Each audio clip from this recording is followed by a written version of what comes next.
तो ये तो बाबा की बड़ी कृपा उदारता है कि आप और हम प्रयागराज की पवित्र भूमि पर, और मैं राष्ट्र के सारे संतों से, सारे साधुओं से, गुरुजनों से निवेदन करूंगा, अगर भारत मां की गोद में हम रह रहे हैं तो माघ मेले में एक दिन तो हमको जाना ही चाहिए, चाहे कुछ भी हो जाए। माघ के महीने में, माघ मेले में प्रयागराज की पवित्र भूमि पर आना ही चाहिए।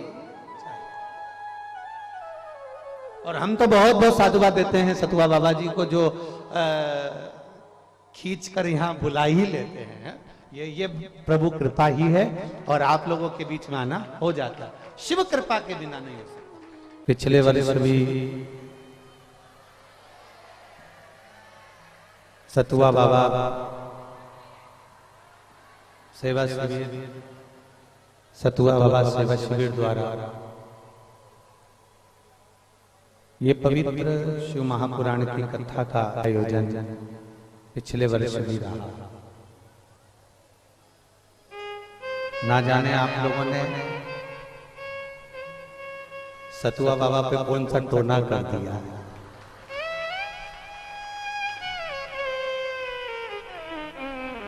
और वो टोने का असर है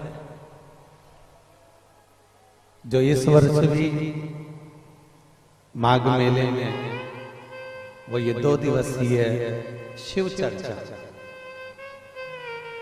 हम भले इसको शिव चर्चा कह दें और हम भले इसको कह दें कि ये शंकर भगवान की केवल चर्चा है, पर प्रयागराज में आए हुए सभी श्रोता भाई बहनों से निवेदन करेंगे, प्रयाग में अगर 2 दिन की कथा क्या, 5 मिनट की भी कथा और 5 मिनट की भी कथा क्या, शिव महापुराण यदि 1 मिनट की भी मिल जाए तो समझ लेना कि पूरी 7 दिन की शिव पुराण बना। बोल बम का नारा है, सारी समस्या का हल। अब आप ये विचार करिए कि हमको भले 1 मिनट भी अगर मिल जाए प्रयागराज की भूमि पर शिव महापुराण की कथा, तो ये मान लेना कि आपकी पूरी 7 दिन की, 5 दिन की, 9 दिन की, 1 महीने की पूरी शिव पुराण का फल आपको मिल पूरी कथा का। अब उसमें आप लोग ये ना सोचिएगा कि बाबा जी आपने 2 दिन की कथा कराई, बाबा जी आपने 3 दिन की कथा कराई, ना, बल्कि बाबा जी को पकड़ के रखना कि हर साल कथा होती है, प्रत्येक वर्ष। और हम तो कहेंगे कि कथाओं में समय का बहुत व्यस्तता रहती है, फिर भी सतुआ बाबा का ऐसा प्रेम है महाराज जी का कि वो खींच कर 2 दिन तो ले ही लेते हैं और कथा करवाई लेते हैं। ये उनकी आशीर्वाद है और उनकी कृपा है। बाबा देवादिदेव महादेव की कृपा, मंच पर विराजमान सभी संत साधु ब्राह्मण बटुक ब्राह्मणों के चरणों को प्रणाम करते हुए, कल्पवास कर रहे सभी प्रयागराज के कल्पवासी जितने भी यहाँ निवास कर रहे हैं उनके पवित्र पावन चरणों को नमन करते हैं। जो अतिथिगण आए हैं उनको भी नमन प्रणाम करते हुए ये पवित्र 2 दिवसीय शिव महापुराण की कथा का लाभ लेने का आप और हमको सौभाग्य मिला है। आप और हम इस अवसर का आनंद लें, अपने जीवन को धन्य धन्य।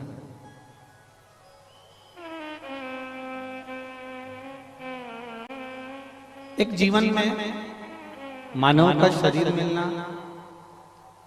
और मानव शरीर प्राप्त कर कर भगवत के भक्ति तक पहुंचना, ये बहुत कठिन है।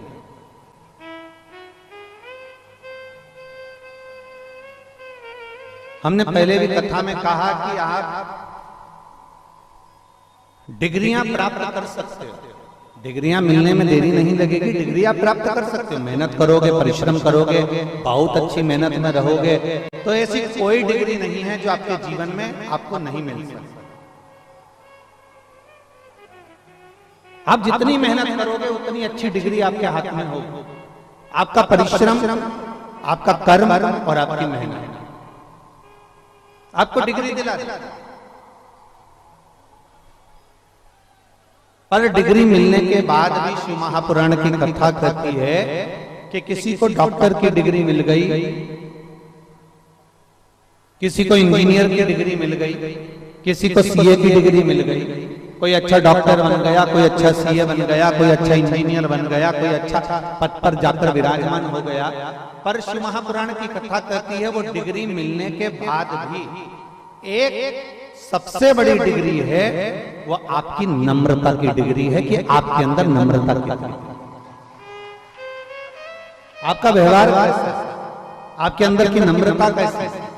आप बहुत ऊंचे औहदे पर बैठ गए, बहुत ऊंचा औहदा आपको प्राप्त हो गया और उस औहदे पर पहुंचने के बाद मालूम पड़े डिग्री तो आपके पास में है पर आपकी नम्रता आपके अंदर नहीं है, आपकी विनम्रता आपके अंदर नहीं है, तो वो डिग्री का कोई मूल तत्व नहीं रहेगा। शिव महापुराण की कथा भगवान देवाधिदेव महादेव कहलाते हैं। भगवान शंकर ब्रह्मा ब्रह्म लोक में रहते हैं, भगवान विष्णु वैकुंठ लोक में रहते हैं, इंद्र लोक में रहते हैं, पर भगवान देवाधिदेव महादेव कैलाश पर्वत के ऊपर रहते हैं। सारे देवता ऊपर विराज रहे हैं, सारे देवता ऊंचे ऊंचे औहदे पर विराज रहे हैं और उनसे भी ऊंचा जो औहदा है वो मेरे देवाधिदेव महादेव का है।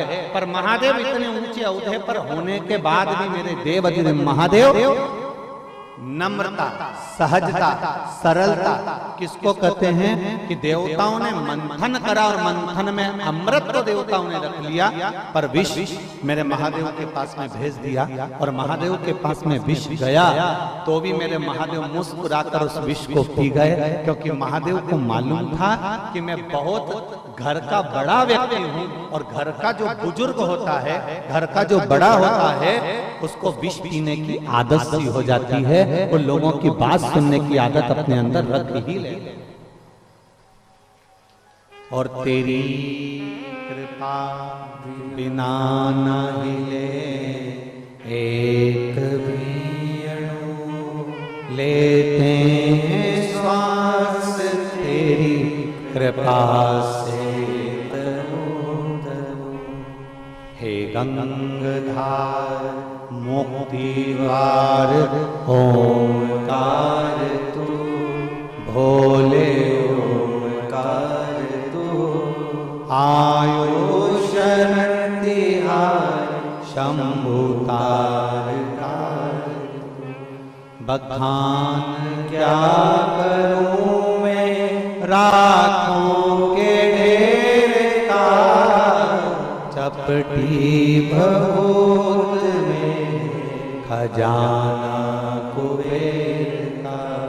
हे गंगाधार मुक्ति द्वार ओंकार तू, भोले ओंकार तू, आयो शरण तिहार शंभुतार। एक विनम्रता हमारे भीतर, शिव विनम्रता देते हैं। एक कथा आती है भगवान देवाधिदेव महादेव काशी में नंदनवन में मेरे बाबा माता पार्वती को लेकर भ्रमण करते हैं। मां जगत जननी उनके साथ भ्रमण करते। थोड़ी देर चलते चलते माता पार्वती की दृष्टि एक छोटे से बच्चे पर पड़ जाती है। बहुत छोटा सा बालक, बहुत छोटा सा, और माता पार्वती जी की दृष्टि पड़ी।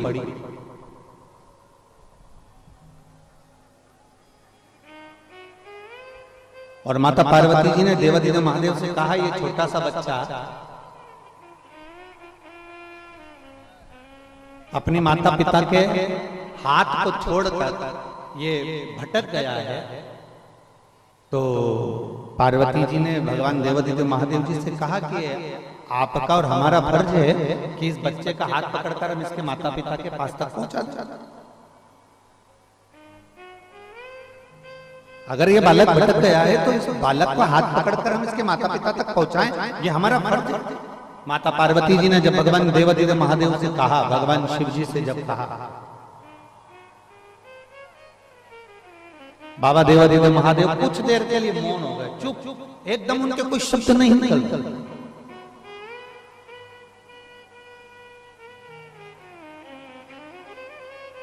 कुछ देर निकला, थोड़ा समय निकला, फिर इसके बाद में पार्वती जी ने फिर बाबा देवादिदेव महादेव से कहा, बाबा ये छोटा सा बच्चा है और मार्ग भटक गया है, तो आपका और हमारा फर्ज बनता है कि अपन इसका हाथ पकड़कर इसके माँ बाप तक पहुंचा।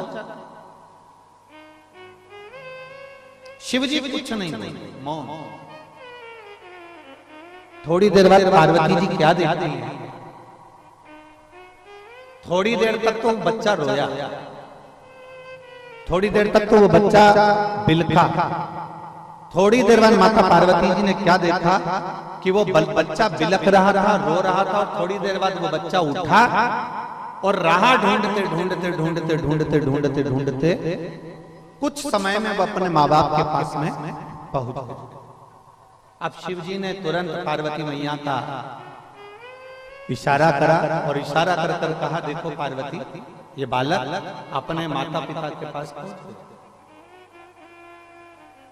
ये बालक अपने माता पिता के पास पहुंच गया। पार्वती देखिए आप, पार्वती जी ने जो देखा तो पार्वती जी कहती है, गजब की बात प्रभु, ना तो हमने इसको मार्ग बताया, ना हम इसका हाथ पकड़कर लेकर गए, और ना हम इसको हाथ पकड़कर वहां तक हम पहुंचा पाए, और ये अपने माँ बाप के पास पहुंच गए।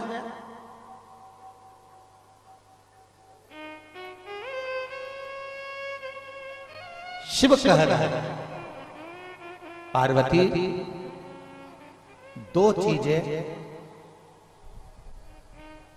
प्रत्येक मनुष्य को जन्म देने से पहले महादेव जी कहते हैं, दो चीजें प्रत्येक मानव की देह में हम डालकर भेजते हैं। दो चीजें महादेव जी कहते हैं हम अपने संसार में जन्म लेने वाले उस मनुष्य के हृदय में, मनुष्य के चित्त में, मनुष्य की वृत्ति में, मानव के जीवन में दो चीजें हम डालकर भेजते हैं। एक, अपनी मंजिल तक कैसे पहुंचेगा ये उसमें हम देकर भेजते हैं, और उसको कहते हैं हमारी भाषा में टैलेंट। एक ऐसा हुनर, ऐसा टैलेंट परमात्मा देकर भेजता है कि आप उस टैलेंट के बल पर, आप अपने हुनर के बल पर, आप अपनी योग्यता के बल पर, आप अपने कर्म के बल पर, आप अपनी विद्वत्ता के बल पर आप उस मंजिल तक पहुंच सकते हो जहां तक आपको जाना है। और शिव जी कहते हैं, पार्वती दूसरा, प्रत्येक मानव की देह में भेजकर भेजता हूं भक्ति, कि वो अगर हृदय से भक्ति को धारण करेगा तो मुझ तक पहुंच जाएगा। एक मंजिल तक पहुंचना और एक परमात्मा तक पहुंचना, ये दो चीजें परमात्मा देकर भेजते हैं। ये दो चीजें मेरे परमात्मा देकर भेजते हैं। एक हमें जिस मंजिल तक जाना है वो परमात्मा ने हमको एक अच्छा टैलेंट देकर भेजा है, अच्छा ज्ञान देकर भेजा है, बस उसको थोड़ा सा हमें निखारना है, थोड़ा सा हमको उसको देखना है कि आखिर वो है, हमारे भीतर ऐसा कौन सा हुनर है, हमारे भीतर ऐसा कौन सा वो तत्व छुपा हुआ है जिसके बल पर हम अपनी मंजिल तक पहुंच सकते हैं।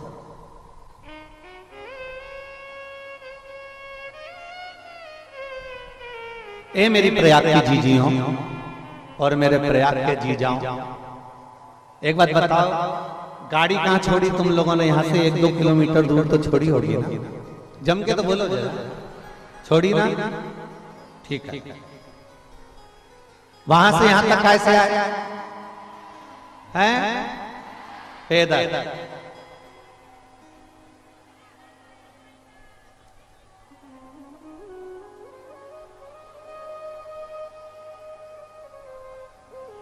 तुम्हें विश्वास था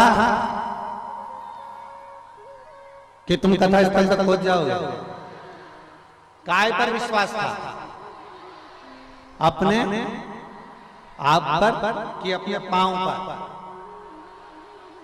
अपने पैर पर तुम्हें विश्वास था। ऊपर वो लोग कह रहे थे कि गुरुजी हमें एक बात समझ में नहीं आती, आप किस पे भरोसा करते हो? डमरू वाले पर विश्वास करते हो कि मुरली वाले पर विश्वास करते हो?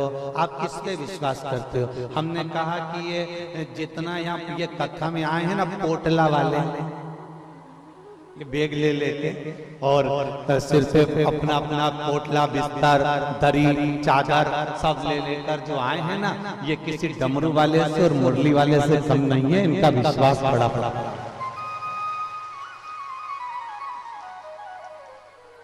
अभी हम देख रहे थे बाबा जी जब साथ में आ रहे थे, सतुआ बाबा जी, तो हमारे साथ में आते आते सतुआ बाबा जी बड़े प्रसन्न चित्त में, देखो महाराज जी ये देखो बैग लेकर जा रहे हैं, वो माता चली जा रही बैग लेते, उधर साइड में भंडारा चल रहा था, इस हाथ में खिचड़ी, इस हाथ में बैग, और पीछे छोरा बच्चा, वो मम्मी की साड़ी पकड़ा हुआ, और उसके हाथ में आइसक्रीम पीले कलर की,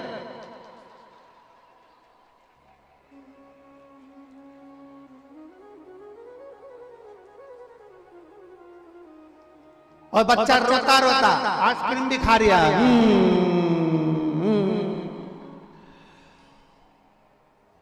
और माँ एक हाथ में खिचड़ी, एक हाथ में बैग, चली। अब वो सतुआ बाबा जी बड़े खुश होते हुए, महाराज कितना सुंदर दृश्य है कि एक तरफ तो भगवान शिव के प्रति का विश्वास है, एक तरफ तो भगवान शंकर के प्रति इनका भरोसा है, और दूसरी तरफ अपने बच्चे को भी साथ लेकर और हाथ में खिचड़ी और बैग साथ में लेकर भगवान शंकर की ओर बढ़ते चले जा रहे हैं। हमने सतुआ बाबा जी से कहा कि जितना जितना ये शिव की ओर बढ़ रहे हैं, उतना उतना देवाधिदेव महादेव उनकी ओर बढ़ रहे हैं, शिव की ओर। भगवान शिव की कथा था। एक देवराज नाम का ब्राह्मण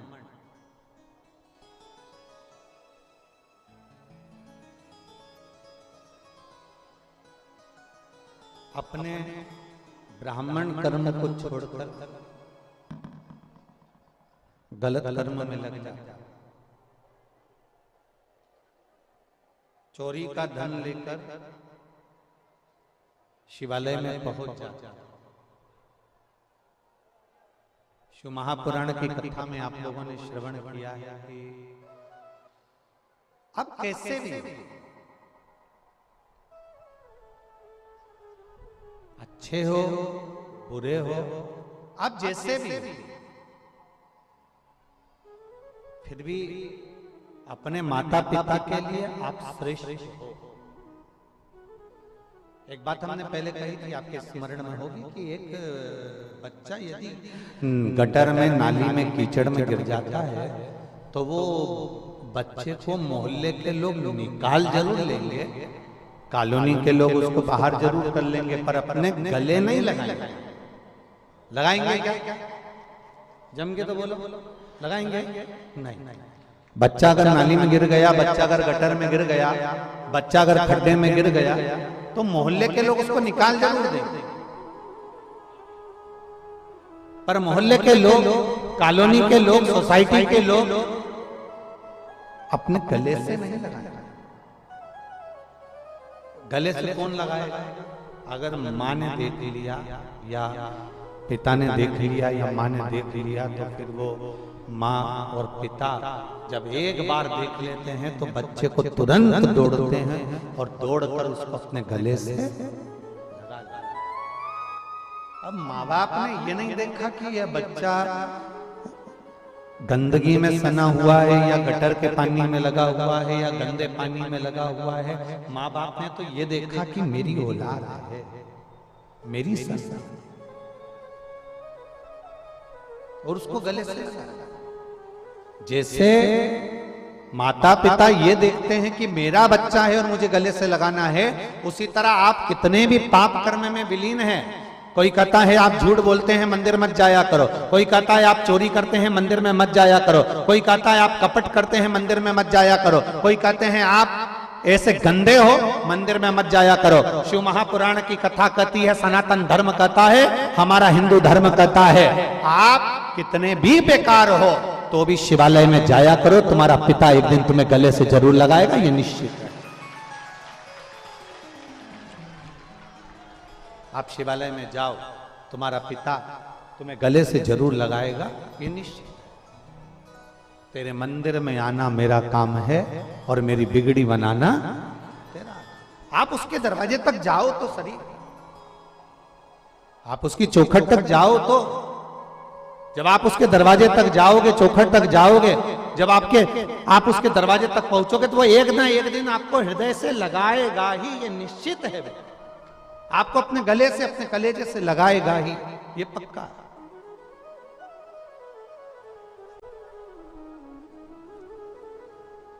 और शंभु शरणे पड़े मांगू घड़ी घड़ी दुख काटो दया करीने दर्शन आपो। शंभु शरण पड़े मांगू घड़ी रे घड़ी दुख काटो दया करीने दर्शन। अब जाओगे तो उस शरण मिलेगा ही। देवराज को देखो, चोरी का धन हाथ में, और चोरी का धन लेकर, चोरी के धन को लेकर वो शिवालय में पहुंच जाता। आप कैसे भी जाओ, उसके करीब में पहुंचो तो, आप उसके नजदीक में जाओ तो। चोरी का धन लेकर देवराज पहुंच गया भगवान शंकर के शिवालय में, क्योंकि उसके शरीर में ताप पड़ रहा है, उसके शरीर में कष्ट पड़ रहा है, उसके शरीर में तकलीफ हो रही है, उसके शरीर में कष्ट हो रहा है। और जब वो शरीर में कष्ट हो रहा है, तकलीफ हो रही है, तो वो बुखार आने पर, ताप पड़ने पर वो शिवालय के अंदर प्रवेश कर गया।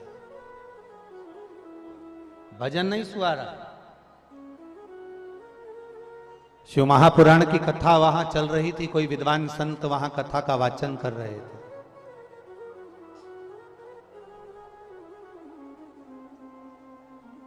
कोई विद्वान संत वहां कथा का वाचन कर रहे थे, जिस शिवालय में देवराज भगवान शंकर के उस शिवालय में जो चोरी का धन लेकर पहुंचा था, वहां पर कथा चल रही थी और कोई महादेव की जय जय घोष कर रहे थे, हार हार।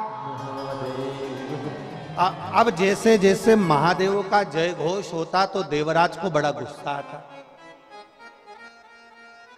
देवराज को बड़ा क्रोध कि बताओ, मेरे शरीर में ताप पड़ रहा है, मेरे शरीर में कष्ट पड़ रहा है, मेरे शरीर में तकलीफ हो रही है, और ये हर हर महादेव का, इसको तो समझ में ही नहीं आ रही।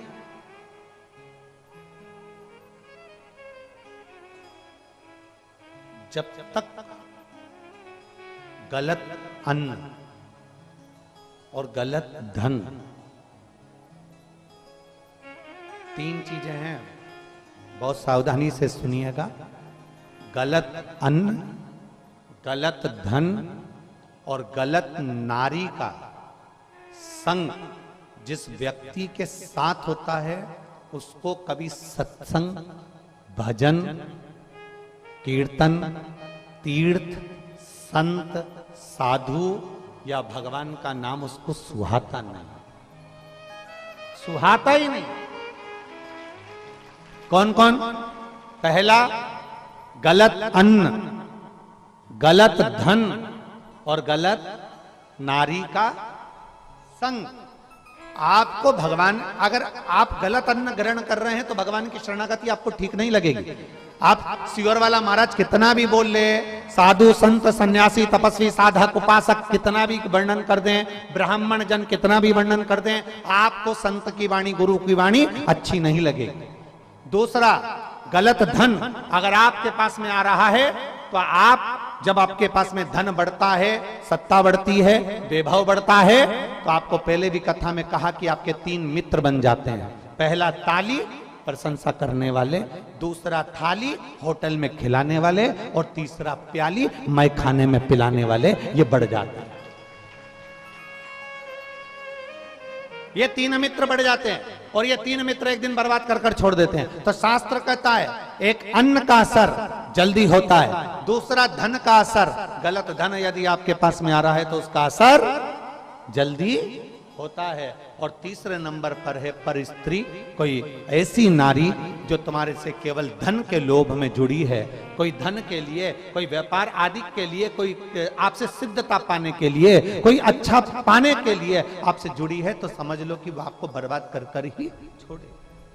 पर नारी, ये भी एक विकार,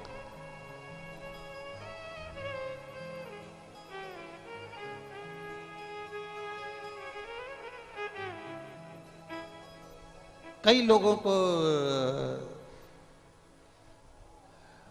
राम मंदिर में, अयोध्या में राम जी विराजमान हुए, कई लोगों को बहुत अच्छा लगा, बहुत अच्छा। लोगों ने खूब जय घोष लगाई, खूब जय नारा लगाया, जय जय श्री राम, खूब चिल्ला। पूरे भारत में और पूरे विश्व में राम जी के अयोध्या में बैठने की जय जय घोष हुई। माननीय प्रधानमंत्री मोदी जी ने, माननीय उत्तर प्रदेश सरकार के मुख्यमंत्री माननीय योगी जी ने, और सारे साधु सन्यासी तपस्वी साधक उपासक संतों ने भगवान राम जी महाराज को वहां पर विराजमान किया। कईयों को अच्छा लगा, बहुत अच्छा।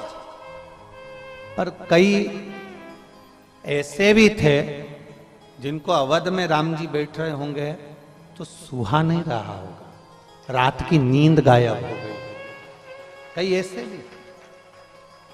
शास्त्र कहता है 3 चीजें जिसके पास में व्यर्थ की आ गई है, समझ लेना उसको सत्संग नहीं सुहारा, उसको राम नहीं सुहारा, उसको कृष्ण नहीं सुहारा, उसको शिव नहीं सुहारा, उसको भगवान का भजन नहीं सुहारा, उसको स्मरण नहीं सुहारा। आप घर से चले अपना कल्पवास का सामान लेकर, कल्पवास का सामान लिया, लकड़ी ली, संविदा ली, अनाज लिया, अन्न लिया, टेंट लिया, सारा सामान लेकर आप प्रयागराज की पवित्र धरा पर पहुंच गए।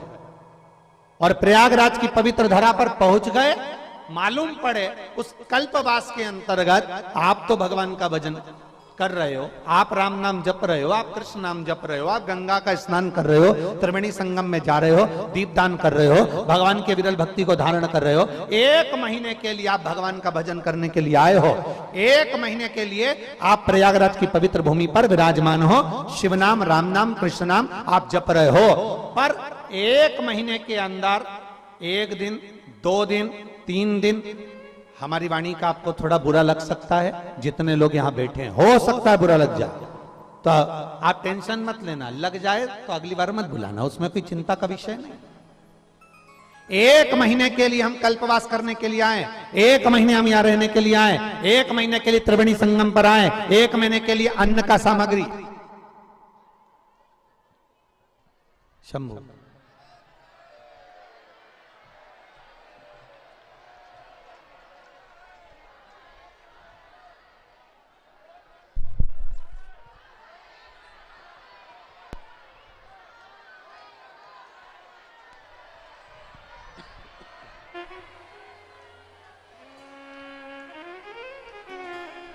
एक महीने के लिए हम कल्पवास करने के लिए आए हैं, 1 महीने के लिए हम अन्न की सामग्री लेकर आए हैं, 1 महीने के लिए हम सारी सामग्री को जुटाकर लेकर यहां पहुंचे हैं।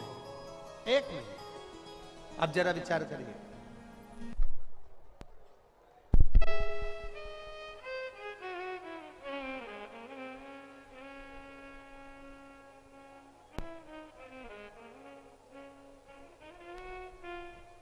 एक महीने की पूरी सामग्री,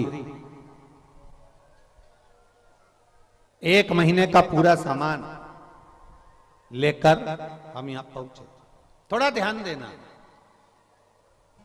आपसे पूछ रहे हैं क्या पूरा 1 महीना में 2 या 3 दिन, 4 दिन, 1 दिन, 1 घंटा, आधा घंटा, 15 मिनट, 20 मिनट, पूरे महीने में 1-2 दिन ऐसे निकलते हैं जो 1-2 दिन हमारा मन कल्पवास में हम रह जरूर रहे होते हैं, पर उस महीने भर में से 2 दिन ऐसे निकलते हैं जिसमें हम भगवान से अपने दिल को जोड़ नहीं पाते।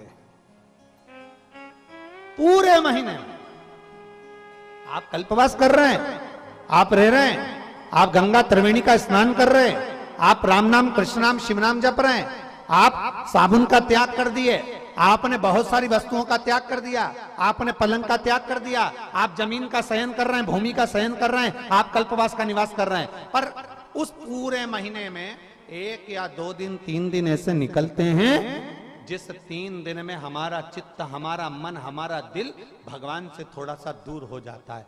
हम घबराते हैं, मैं यहाँ तो भजन करने आई थी, मैं यहाँ कथा सुनने आई थी, मैं तो यहाँ प्रयागराज की धरा पर शिव महापुराण की 2 दिवसीय कथा सुनने आई थी, ऊपर से मुझे धूप सता रही है, ऊपर से मालूम पड़े मुझे भूख भी लग रही है, ऊपर से मुझे प्यास भी लग रही है। अर्थात कब तक सताएगी, कब तक सता रही होगी? जब आपके भीतर आपको 2 दिन 3 दिन ऐसा लगेगा कि मेरा मन भगवान में नहीं लग रहा, आप बेचैन होंगे, तब आपको लगना चाहिए कि मैंने पूर्व में कोई अन्न ऐसा ग्रहण करा होगा, मैंने पूर्व में मेरे पास ऐसा कोई धन आया होगा जिस धन का उपयोग मैंने करा होगा, इसलिए 2 या 3 दिन मेरा कल्पवास में मन नहीं लगा, मेरा कथा में मन नहीं लगा, मेरा सत्संग में मन नहीं लगा, मैंने कोई धन या अन्न ऐसा ग्रहण कर लिया हो जिसका मुझे इसका फल मुझे प्राप्त नहीं हो रहा।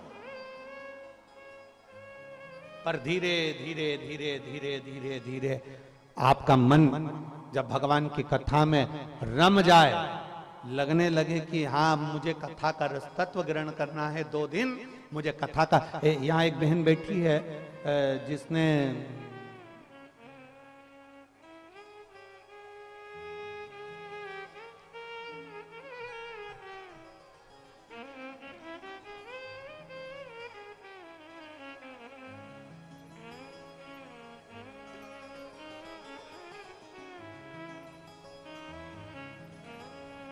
जिसने केवल 1 दिन की कथा कानपुर की सुनी थी। अन्नू तिवारी, मैं अन्नू तिवारी पति चंद्रकांता तिवारी, बर्रा 2 कानपुर के निवासी हूं। कहीं बैठी हैं? आप ही हैं? हाथ हिला दो एक बार ऐसे। श्री शिवाय नमस्तुभ्यं। जितने लोग एलईडी पर पत्र को पढ़ रहे हों, टीवी पर आस्था चैनल पर पत्र को पढ़ रहे हों, वो टीवी के माध्यम से भी पत्र को पढ़ सकते हैं। मैं अन्नू तिवारी पत्री चंद्रकांता तिवारी, बर्रा 2 कानपुर की निवासी हूं। मेरा मोबाइल नंबर ये है। मैं बाबा की भक्ति का क्या गुणगान करूं गुरुदेव। शिव भगवान के प्रति मेरा भाव कम था, पर बाबा की कृपा से अब मैं भगवान को बहुत मानती हूं। मैंने कथा पहली बार आपको टीवी पर श्रवण करी है। कथा सुनने का मन मेरा केवल आपको कथा के माध्यम से, टीवी के माध्यम से जुड़ा। जब आप कानपुर में कथा करने आए तब पहली बार आपकी कथा सुनी थी, वो भी केवल एक सुनने का कारण इतना सा था, जिसके मुंह से सुनी थी उसने एक ही बात कही थी कि कहीं पंडाल में बैठकर कथा श्रवण करी जाती है, जो मांगा जाता है बाबा वो देता है। गुरुदेव, मेरी एक बीमारी ऐसी थी जिसके कारणवश मेरे को चक्कर आ जाते थे और सर्वाइकल के कारणवश मुझे तकलीफ बनी रहती थी। मैंने सोचा कि पहली बार मैं कानपुर में कथा हो रही है, सब कहते हैं कि 1 दिन की भी अगर शिव पुराण तुम्हें सुनने को मिले तो सुनना, उसका फायदा, उसका लाभ मिलता है। मैंने कानपुर की शिव महापुराण की कथा केवल 1 दिन की श्रवण करी गुरुदेव, और आज बाबा को धन्यवाद देने का मौका पूज्य गुरुदेव सतुआ बाबा ने दिया है, जिनके इस पावन प्रांगण में बैठकर मैं यहाँ अपने हृदय से कह सकती हूँ आज मेरी पूरी बीमारी समाप्त हो चुकी है, और मैं बाबा को यहाँ धन्यवाद देने के लिए। अब ठीक है बाबू, एक बार हाथ हिला दो। श्री शिवाय नमस्तुभ्यं। एक पत्र और है, बड़ा सुंदर लिखा।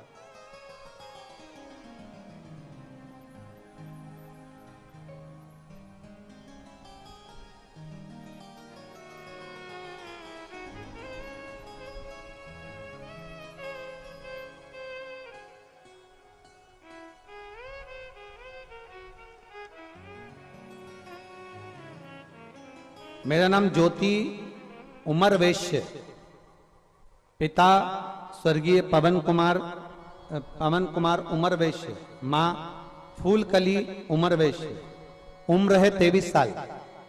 कहीं बैठी हो तो हाथ हिला सकती हैं। आप ही हैं बेटा? श्री शिवाय नमस्तुभ्यम। आपने इसमें एक बेलपत्र मांगा है, पर बेलपत्र यहाँ है क्या बाबू? आजा आजा, ले जा एक बेलपत्र जा। गुरुदेव, शायद मेरे बराबर जीवन में कोई ने संघर्ष नहीं करा होगा। मेरी तबीयत बहुत खराब हो गई थी। डॉक्टरों को दिखाया तो कोई कहता था निमोनिया है।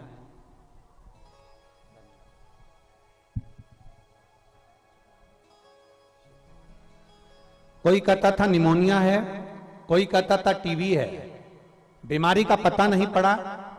तब लखनऊ के हॉस्पिटलों में दिखाया, अल्ट्रासाउंड कराया तो मालूम पड़ा कि मेरे चेस्ट में दाईं तरफ गठान हो गई है।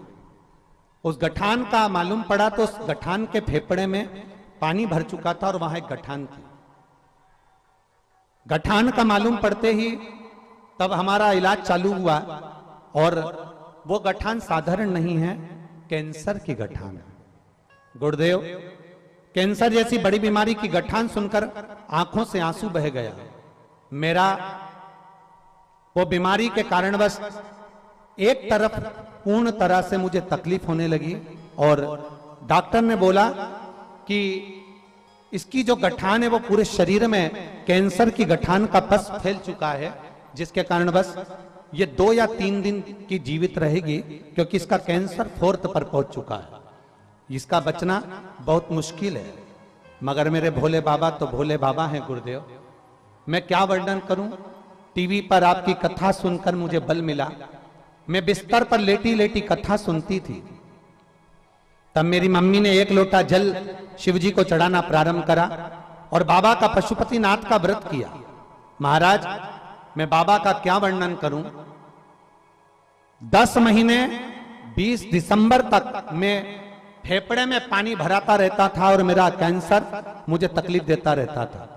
पर जिस दिन से मैंने बेलपत्र खाना प्रारंभ करी और शिवजी पे चढ़ा हुआ जल पीना प्रारंभ करा, श्री शिवाय नमस्तुभ्यम का जाप करना प्रारंभ करा, आज मैं पूर्ण तरह से सुखी होकर मेरा कैंसर भी समाप्त हुआ और मेरा फेफड़े में पानी भरना भी समाप्त हुआ। मैं बाबा को यहां प्रणाम करने आया।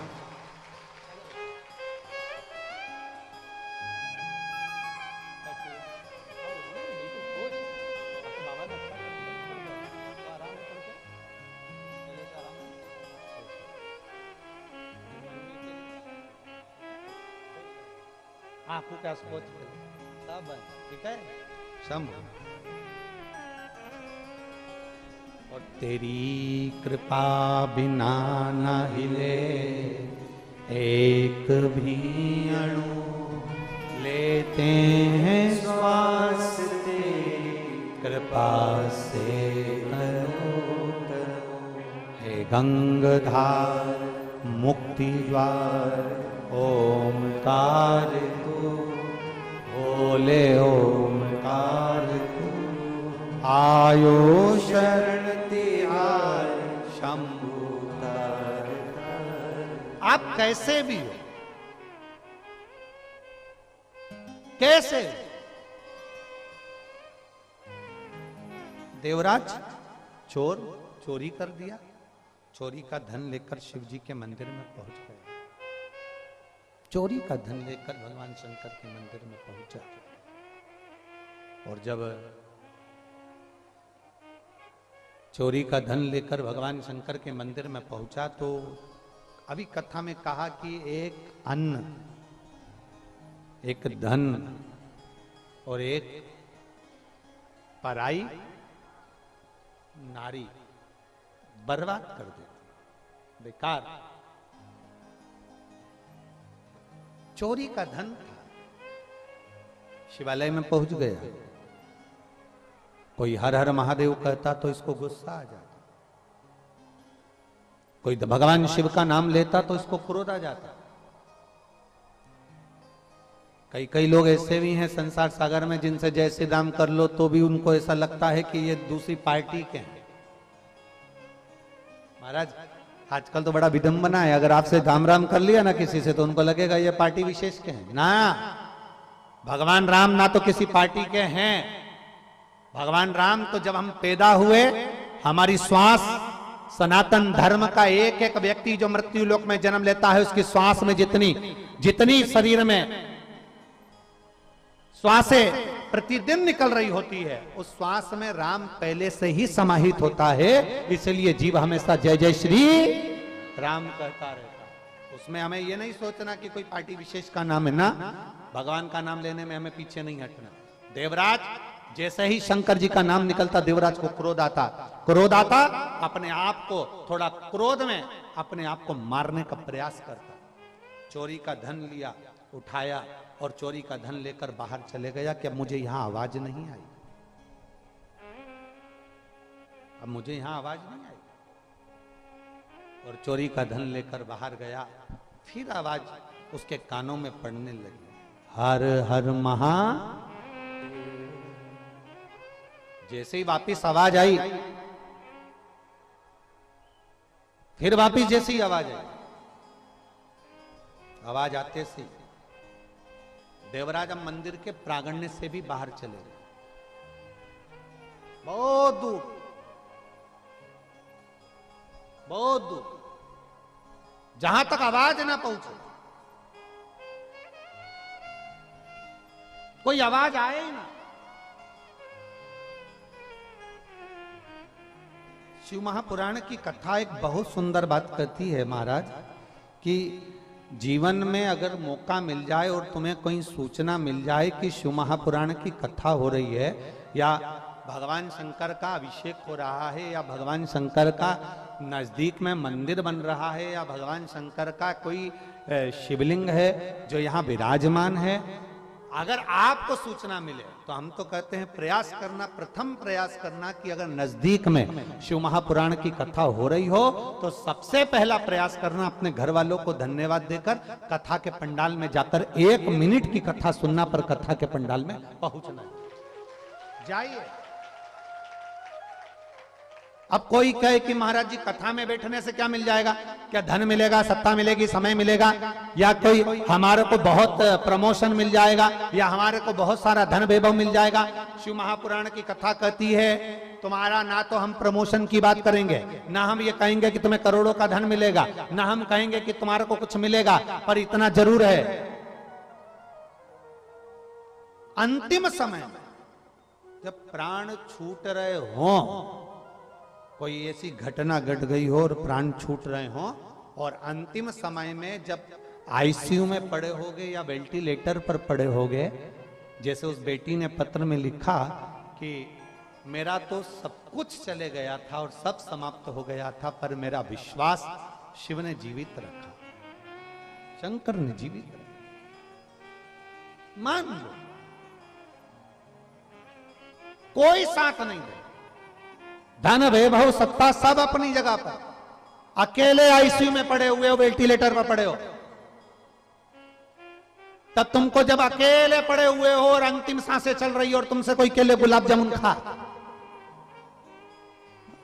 अरे बोलो तो प्रयाग करवा लीजिए, गुलाब जामुन अच्छी लगेगी, जम के बोलो जरा, इधर वाले भी लगेगी अच्छी। अब तुमसे कोई कहे ले पालक पनीर की सब्जी खा लो, अब मर रहे हो, प्राण छूट रहे हैं, अच्छी लगेगी? नहीं। कोई तुमसे कहे देखो तुम्हारी मौसी जी ने व्हाट्सएप पे मैसेज भेजा है, कितना अच्छा मैसेज है, पढ़ तो लो, अच्छा लगेगा? कोई तुमसे कह दे मैं सामने टीवी चला देती हूं, कोई नाटक कोई सीरियल देख लो, मर रहे हो, प्राण छूट रहे, अंतिम क्षण, वेंटिलेटर पर पड़े, आईसीयू में पड़े हो, आखिरी श्वास चल रही है, और कोई तुमसे कहे मैं टीवी चला देती हूं, लो नाटक देख लो, सीरियल देख लो, अच्छा लगेगा? नहीं। उस समय पर ना लड्डू, ना पेड़ा, ना गुलाब जामुन, ना इमरती, ना भजिया, ना पकोड़ा, ना दही बड़ा, कुछ भी अच्छा नहीं लगेगा। और लोग भगवान से प्रार्थना करेंगे तो केवल एक प्रार्थना करेंगे, भगवान ऐसी कृपा कर दो इनकी थोड़ी सी उम्र बढ़ा दो। करेंगे कि नहीं करेंगे? केवल उम्र बढ़ा दो, अब भगवान क्या कहेंगे, तुमने अगर मेरी कथा को समय दिया होता, 3 घंटा मेरी कथा को दिया है और 2 दिन का मिला लो तो कितने घंटे हो गए।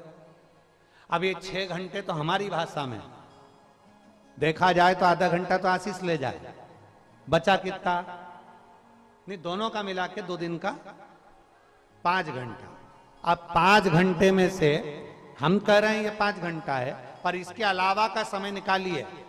1 बजे कथा चालू हो रही है, आप यहां पंडाल में कितने बजे आ गए, रात भर से है? पूरी रात से, गजब है री, पक्का है।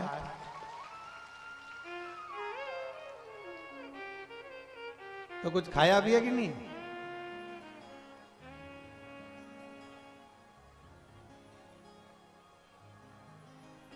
बोल बम का नारा है और बाबा है। धन्य हो जी, दंडवत प्रणाम हमारी ओर से आप सबको, बहुत बहुत प्रणाम। रात भर के बैठे हो, धन्य। अब सोचिए जरा, कथा कितने देर की है, 2.5 घंटे की, और बैठे पूरी रात से हो। अब जरा विचार करना, तुमने जो समय गंगा जी के घाट पर, त्रिवेणी के घाट पर महादेव को दिया है, काल बनाने वाला कौन है, महाकाल। समय बनाने वाला कौन है, महाकाल। सूर्य की गणना करने वाला कौन है, महाकाल। नक्षत्र बनाने वाला कौन है, महाकाल। तिथि बनाने वाला कौन है, महाकाल। जब काल की गणना करने वाला खुद काल अधिपति महाकाल राजा है, तो तुम रात भर से अगर बाबा की प्रतीक्षा कर रहे हो, कथा सुन रहे हो, 2 दिन तुम बाबा के लिए निकाल कर आए हो, तो तुम्हारा समय तुमने जितना बाबा को दिया है, तुम्हें जब अंतिम समय में इस समय की जरूरत पड़ेगी, तब मेरा काल अधिपति वो समय निकाल कर तुम्हारे पास खड़ा है, तब खड़ा। बोल बम का नारा है, और अंत समय प्रभु आना पड़ेगा, अंत समय प्रभु आना पड़ेगा, वचन दिया तो निभाना पड़ेगा, आए ना आए प्रभु कुटुंब कबीला, अंत समय प्रभु आना पड़ेगा, और वचन दिया तो निभाना पड़ेगा। अब पुकारोगे वो तुम्हारे सम्मुख में आएगा, जो समय तुमने उसको दिया है वो समय। एक पत्र है,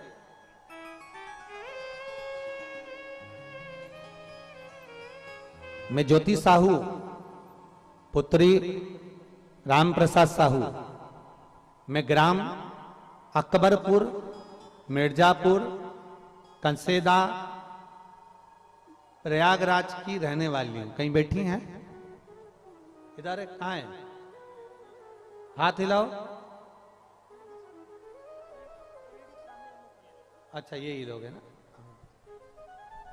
ज्योति साहू कौन सी है, 1 2 3 4 में से है कौन सी, पीली वाले कपड़े वाले, हाँ ठीक है।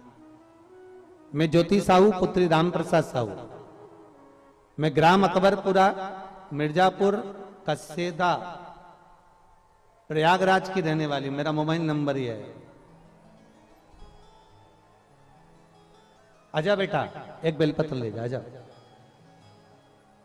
बाबा, मेरा छोटा भाई दीपक साहू बचपन से ही मानसिक स्थिति कमजोर है। बाबा, बचपन से ही उसको चलना फिरना, जाना आना में तकलीफ, और मानसिकता उसकी थोड़ी सी तकलीफदायक। गुरुदेव, डॉक्टरों के हिसाब से वो ठीक नहीं हो सकता था, डॉक्टरों के हिसाब से उसका चलना नहीं हो सकता था। पर एक लोटे जल का मैं वर्णन करना चाहती हूं। शिव मंदिर में जाना, लोटा भर के जल चढ़ाना, और वो चढ़ा हुआ जल वापस लाकर मैं अपने भाई को देती। और बाबा का मैं क्या गुणगान करूं। बाबा, आज मेरा भाई, लोग उसको मानसिक स्थिति खराब थी, पागल टाइप का था, लोग उसको अपशब्द कहते थे, पर अब मेरा भाई खुद चलकर भगवान शंकर के मंदिर जाता है और जल चढ़ाकर आता है। मैं बाबा को यहां धन्यवाद देने के लिए आई हूं। भाई आया है क्या तुम्हारा?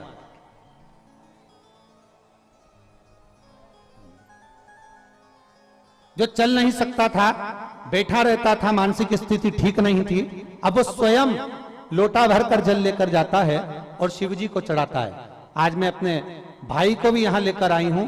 बाबा से केवल एक बेलपत्र की चाह है। मेरा भाई बहुत अच्छा हो गया है गुरुदेव, और बाबा की कृपा। एक बार जोरदार ताली बजाएं इस बेटी के लिए। बहुत बहुत साधुवाद।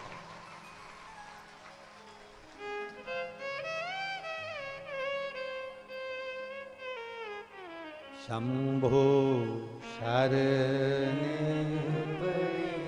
मां घड़ी रे घड़ी दुख काटो, दया करी निदर्शन। शंभो शरण मां घड़ी रे दुख काटो, दया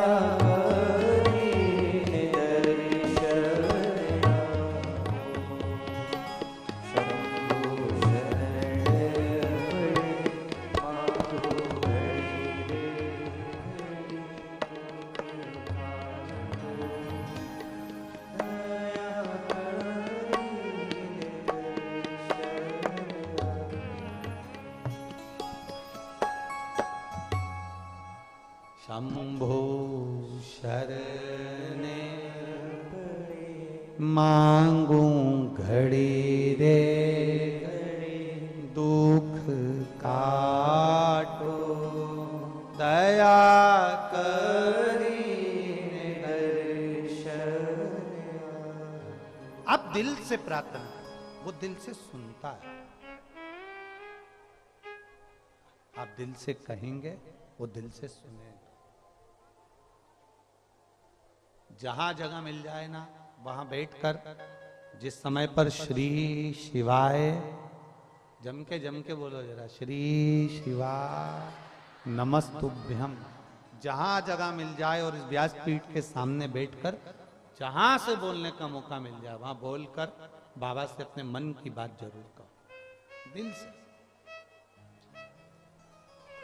पत्र देखिए, प्रयागराज के पत्र पहले दिन के हैं, और इतने पत्र पढ़ना सरल नहीं, सहज नहीं, हमारे बस की बात नहीं,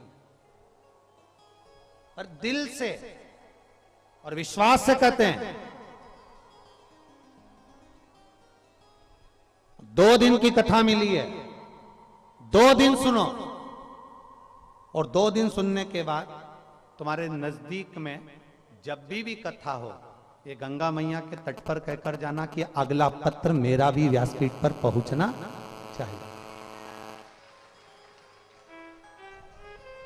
दिल से सुनकर जा, दिल से कथा कह रही है, देवराज का चरित्र कर रहा है। देवराज कथा नहीं सुहा रही, संत की वाणी नहीं सुहा रही। देवराज को वो अच्छा नहीं लग रहा। जो 2 बार हर हर महादेव कहा जा रहा है, वो देवराज को श्रेष्ठ नहीं लग रहा। राम राम कहना, कृष्ण नाम कहना, शिव नाम कहना कई लोगों को अच्छा नहीं लगता, ठीक नहीं लग रहा। अब लगा देवराज को,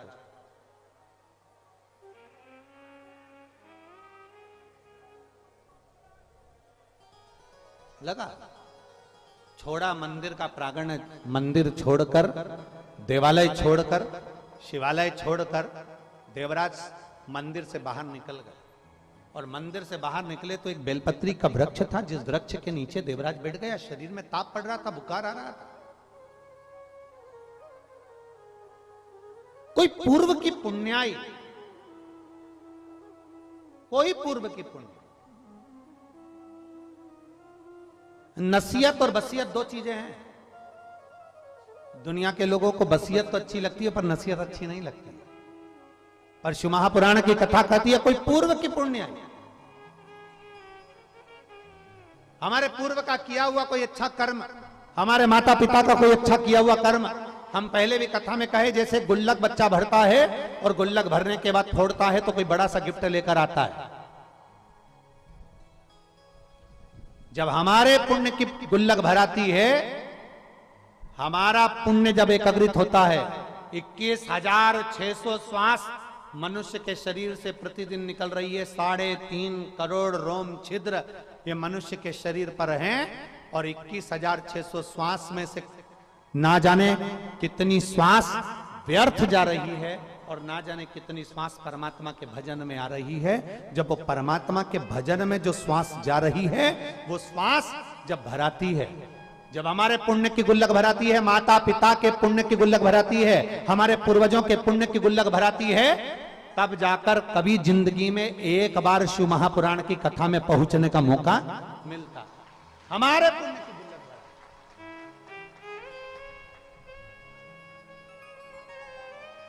तब कहीं पहुंच पाते हैं।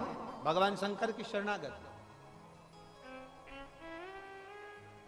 जब कहा शंकर जी कहां रहते हैं, जम के बोलो, जम के जरा, है कैलाश। पास में ढूंढना हो तो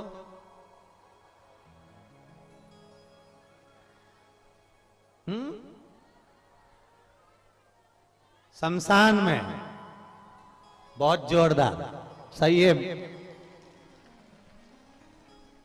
आधे से ज्यादा कथाकार तो यही है,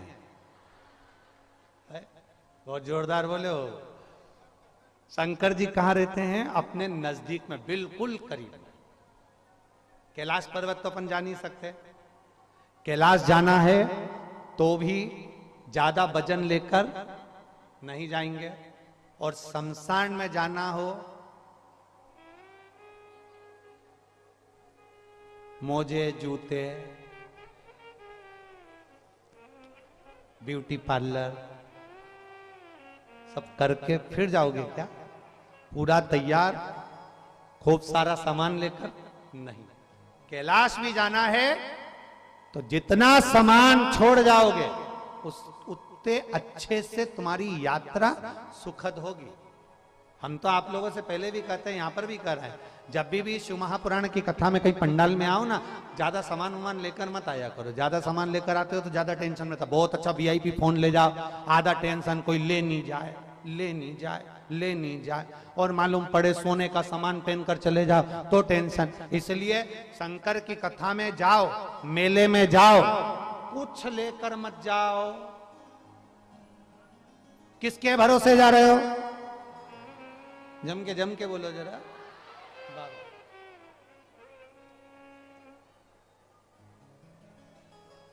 बहुत बोल्ड बोल्ड आवाज है तुम्हारी, गजब।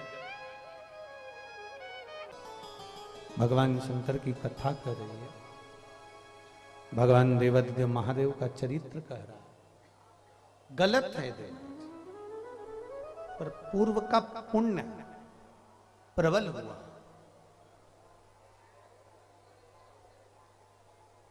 और पूर्व का पुण्य प्रबल हुआ ना, इसलिए देवराज बेलपत्री के वृक्ष के नीचे पहुंच गए। कुछ हमारे पुण्य, कुछ आपके पुण्य प्रबल हुए होंगे तो हम और आप प्रयागराज की पवित्र भूमि पर पहुंचे हैं। ये हमारे और आपके पुण्य हैं।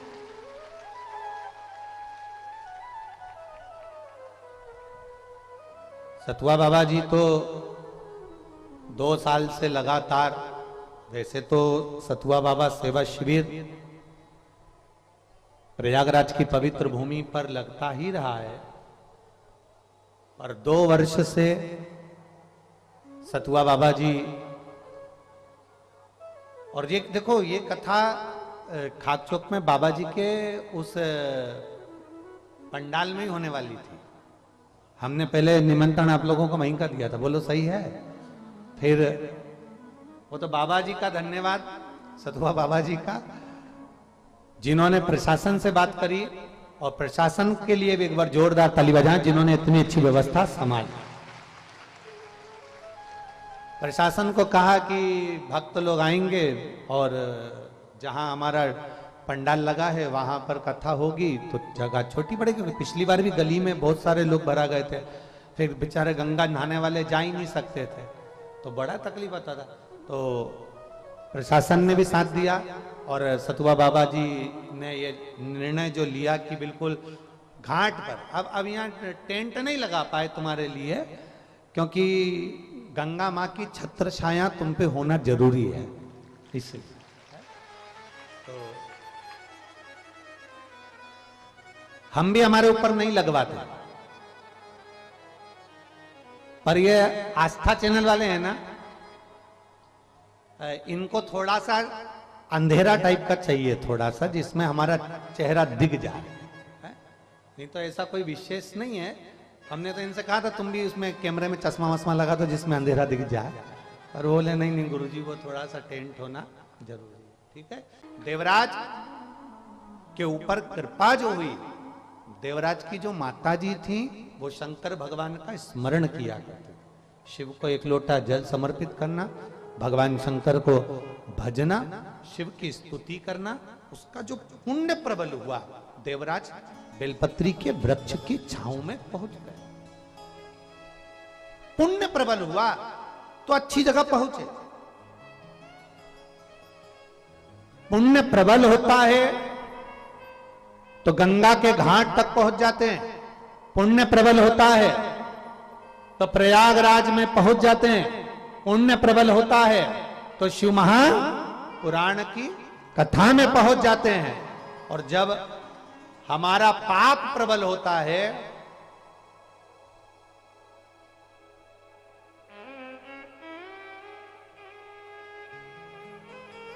क्या, जम के बोलो जरा, जब पाप प्रबल होता है तो ठाकुर की कथा में नहीं ठेके पर पहुंच जाते हैं।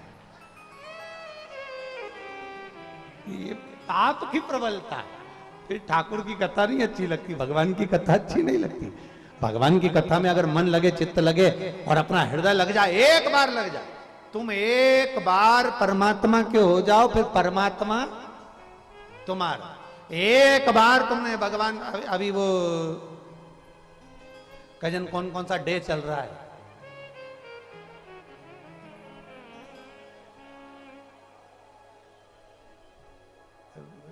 एक दिन आता है सब फूल देने का भी डे, एक दिन फिर टॉफी देने का डे, इसमें एक भी डे ऐसा नहीं है कि जिसमें दे, क्योंकि इसमें बाकी का समय जो है ना, ये सारे डे होने के बाद तुमने फिल्म देखी है, फिल्मों में जितने भी सीरियल आते हैं या फिल्मों में जितनी भी फिल्म बनती है, सारी फिल्म चलती है और शादी होने पर बस ब्याह हुआ, भावर हुई, शादी हुई और फिल्म खत्म। क्योंकि फिल्म बनाने वाले को भी मालूम है इसके बाद की फिल्म कोई झेल नहीं पाएगा। शादी नहीं हो तब तक तो फिल्म सक्सेस है। वो फोन पे बात करे, तुम फोन पे बात करो, वो तुमको मोबाइल दिलाए, तुम मोबाइल दिलाओ, वो बैलेंस डलवाए, तुम बैलेंस डलवाओ, ये तो जब तक शादी नहीं हो तब तक। और शादी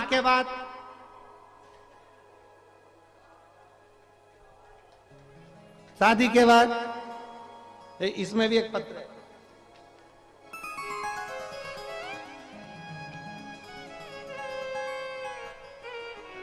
पर नहीं पढ़ूंगा, रहने दो तुम तो। शादी के बाद लड़ लिए, झगड़ लिए, चले गए, और पत्नी बेचारी पशुपति व्रत कर रही, आ जाए और कथा में बैठी है बेचारी प्रणाम करने के लिए। 1.5 साल से चले गए थे, भगवान से प्रार्थना कर करके मैं हार गई थी। सबने कह दिया था कि वो तो चले गए पर मैंने पशुपतिनाथ का व्रत किया तो 1.5 साल में वापिस आ गए। 1.5 वर्ष।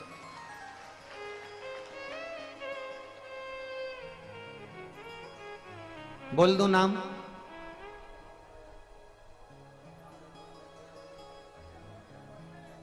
मैं काजल मोरिया देवघाट झलवा प्रयागराज से हूं। मेरा मोबाइल नंबर ही है। कहीं बैठी है आप ही हैं बेटा? श्री शिवाय नमस्तुभ्यम। 1.5 वर्ष पति चले गए थे, पर बेटा आपको धन्यवाद इसलिए है कि आपके माता पिता के संस्कार आप में हैं। 1.5 वर्ष आपने अपने बच्चों की इतनी अच्छी परवरिश करी, उसके लिए धन्यवाद है। वो भले छोड़कर चले गए। आप जैसी बेटी हर माता पिता की होना चाहिए, और माता पिता को ऐसी बेटी पर गर्व होना चाहिए कि पति जब बहुत दुख की घड़ी आई तो घर छोड़कर चले गए, पर इस बेटी ने हिम्मत नहीं हारी और अपने बच्चों की पूर्ण परवरिश करती रही। ये माता पिता के संस्कार हैं बेटा आपके। और आपके पति को भी धन्यवाद देता हूं, जो भले 1.5 वर्ष के बाद वापिस आए, पर एक नई ऊर्जा नई एनर्जी के साथ आए, और जिन्होंने आकर अपना खुद का काम धंधा चालू करा शंकर जी के भरोसे, और आज वापिस अपने बच्चों को भी और अपनी पत्नी को भी संभाल रहे हैं। मैं आपके पति को भी धन्यवाद देता हूं बेटा। बैठिए, बहुत बहुत साधुवाद है आपको। श्री शिवाय नमस्तुभ्यम। ये शिव तत्व है, ओघड़ी है शब्द। एक पत्र और आया है, बड़ा सुंदर पत्र है।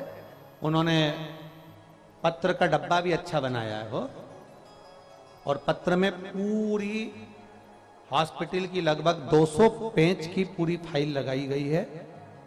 जहां वो रहते हैं वहां से लेकर पूरे दिल्ली के हॉस्पिटल तक की फाइल है।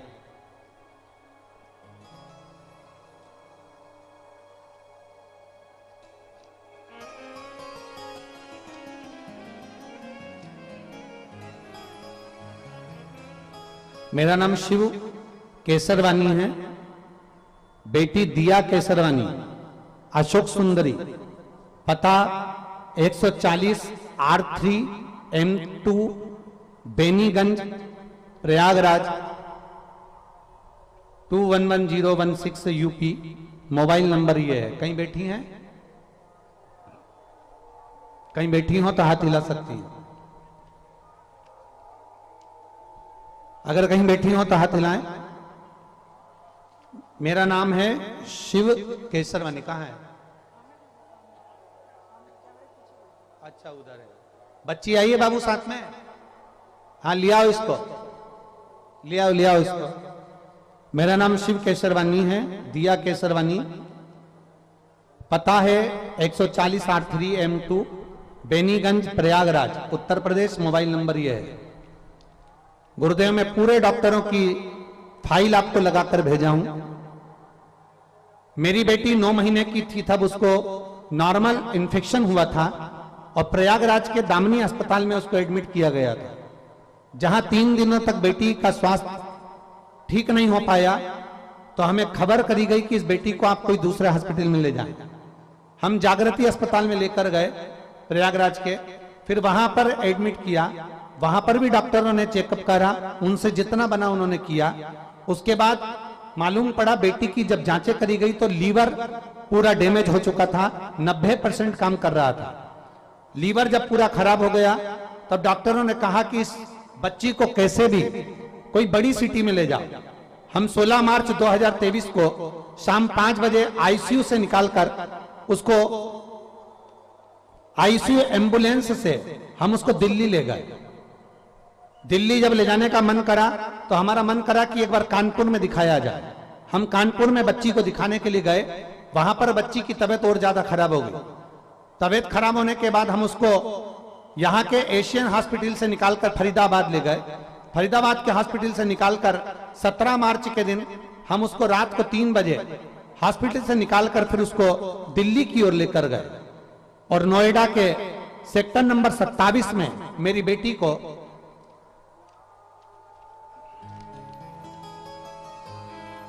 एडमिट किया गया। सुबह जब सीनियर डॉक्टरों ने बेटी को देखा तो उसका लीवर पूरा खराब हो चुका था। और हम माता पिता से कह दिया गया था कि आप अपना लीवर इस बेटी को दे सकते हैं, लीवर ट्रांसप्लांट करना ही पड़ेगा। लीवर ने काम करना बंद कर दिया, डायलिसिस चालू हो गया। बेटी का डायलिसिस चलता रहा, तबीयत में आराम नहीं लगा, बेटी कोमा में चली गई और आईसीयू में पड़ी रही। बच्ची को 3 दिन कोमा में रखा, इसका होश नहीं आया। हम लोगों ने अपना लीवर देने की तैयारी कर दी, पर मालूम पड़ा कि आपकी कथा नोएडा में चल रही है। तब हम नोएडा में 20 मार्च 2023 को आपकी कथा में पहुंच गए।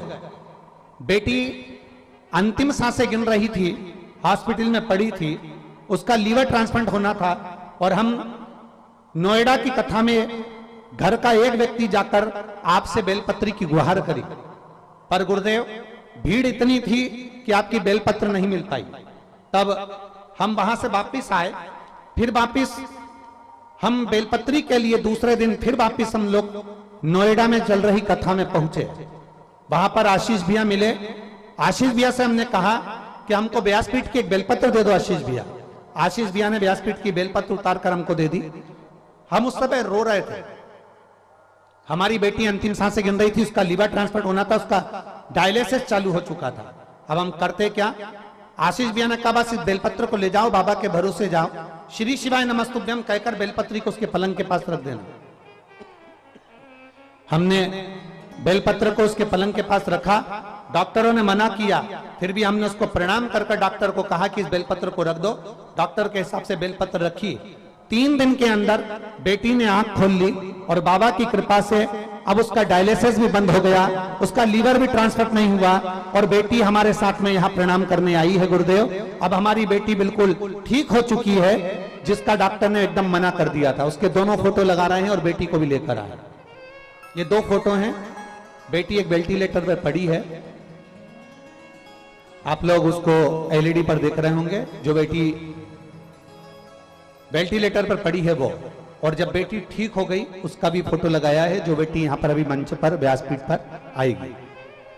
बाबा की कृपा की सारी रिपोर्टें उन्होंने पूरी की पूरी रिपोर्ट यहां लगाई गई है। 200 पेज की रिपोर्ट है जो लगाई है। शिव के भरोसे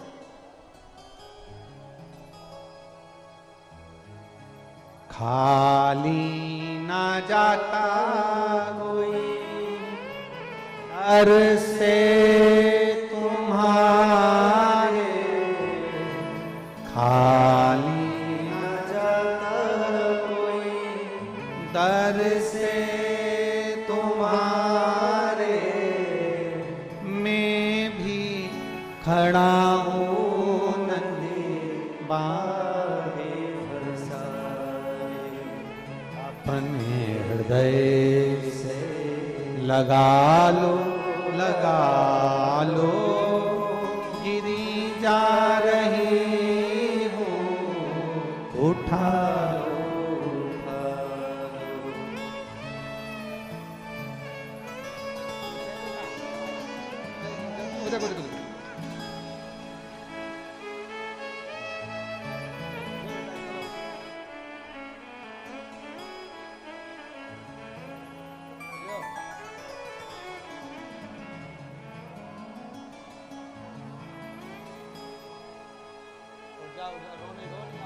खुश हो जाओ, उठो उठो।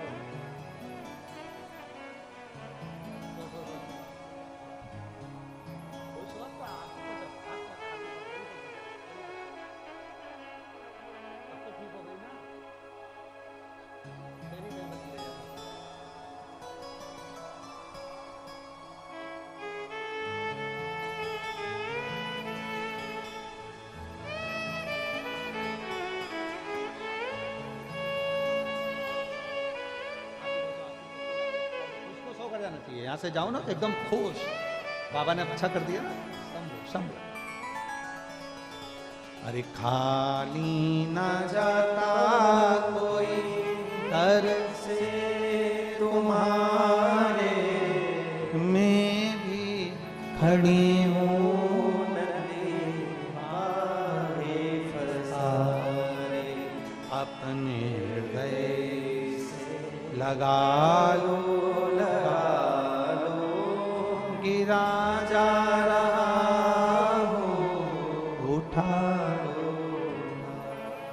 दिल से उसको भजो, दिखावे से नहीं। मेरा बाबा कभी दिखावे से प्रसन्न नहीं हुआ, कभी दिखावे से प्रसन्न।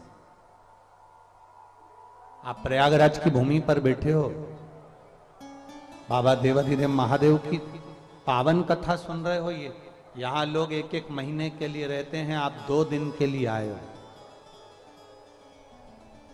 पर 2 दिन भी, ये 2 दिन साधारण नहीं है, ये पोलियो की 2 बूंद है।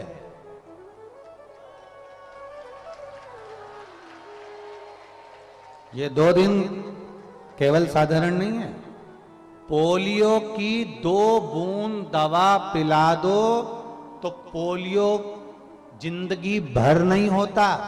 प्रयागराज में बैठ के 2 दिन की भी शिव पुराण सुन ली तो फिर दुख नहीं होता। पक्का है, ये दवा है। और पोलियो वाले आवाज लगाकर पिलाते हैं। जन्म लिए बच्चे से लेकर 5 वर्ष तक के बच्चे को पोलियो की दवाई पिलाई जाएगी। जो पोलियो की दवा नहीं पिएगा वो हाथ पैर से विकलांग हो जाएगा। यहां चिल्ला चिल्ला कर कहा जाता है, जिसका जन्म नहीं हुआ, जो मां के गर्भ में पड़ा है, उससे लेकर जो मर रहा है उस तक के व्यक्ति को शिव महापुराण की कथा सुनाई जाएगी। पोलियो की दवा नहीं पियोगे तो हाथ पैर से विकलांग हो जाओगे। शिव महापुराण की कथा नहीं सुनोगे तो अपनी बुद्धि से परमात्मा के नहीं हो पाओगे। इसलिए परमात्मा के होना तो शिव पुराण सुन, भगवान शिव की कथा का तत्व ग्रहण कर। कहा, वर्णन किया। देवराज को मन नहीं लग रहा, देवराज का चित्त नहीं लगा। जब देवराज का मन नहीं लगा, चित्त नहीं लगा, बेलपत्री के वृक्ष के नीचे देवराज के प्राण छूट गए। बेलपत्र के वृक्ष के नीचे देवराज के प्राण चले गए।